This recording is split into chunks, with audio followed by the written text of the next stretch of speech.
Bonjour à tous et bienvenue sur Afrique Sport pour la matinale de ce vendredi 28 mai 2021. Nous la débutons en Tunisie, considérée comme une grande promesse du football de demain.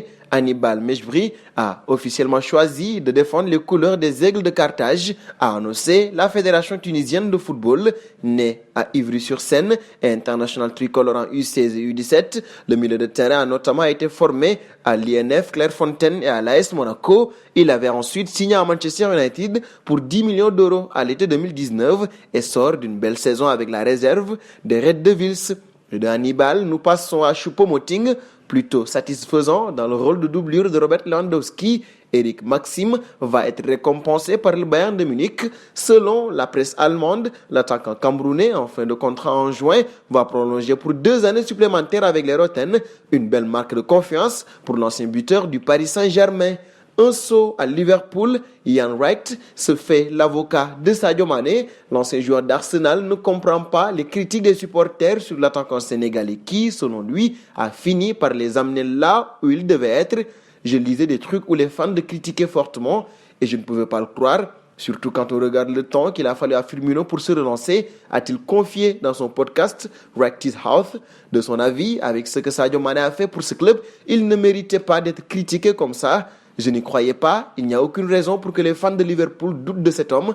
Il est revenu sur le devant de la scène quand Liverpool avait besoin de lui, a marqué quelques buts pour finir, a-t-il souligné. Nous filons en Amérique du Sud pour la seconde partie de cette matinale du vendredi et ici, à moins de 3 semaines du début de la Copa América, l'Argentine a conditionné au respect de stricts protocoles sanitaires son engagement à organiser l'intégralité de la compétition après le désistement de la Colombie co-organisatrice. Nous devons être assurés que la CONMEBOL, l'instance du football sud-américain, soit capable de répondre aux exigences que nous formulons, a déclaré à la radio le chef du gouvernement Santiago Cafiero. Parlons de Zizou, à en croire les informations de la Cadena Coppe.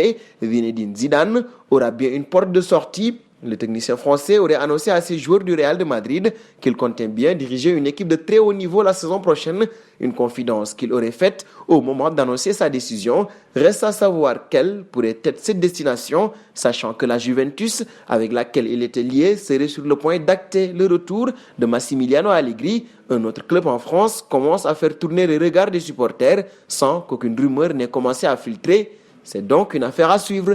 Nous terminerons avec Lionel Messi et ESPN dévoile le contrat imaginé par le Barça. Messi signera un contrat de 2 saisons en tant que joueur du FC Barcelone, mais son accord portera sur près de 10 ans.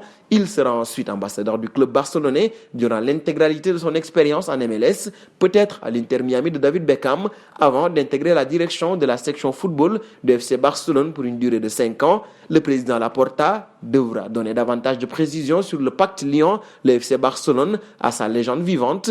On ne connaît toutefois pas les émoluments que touchera le numéro 10 durant ces 2 saisons supplémentaires à Barcelone, lui qui aurait touché 70 millions d'euros par an depuis son contrat signé en 2017. Et nous arrivons au terme de cette matinale du vendredi, que nous fermons donc avec la question du jour. Quel club proposeriez-vous à Zidane? Vos réponses seront attendues en commentaire. En attendant, n'hésitez pas à vous abonner sur Afrique Sport pour ne rien manquer des informations continentales et internationales.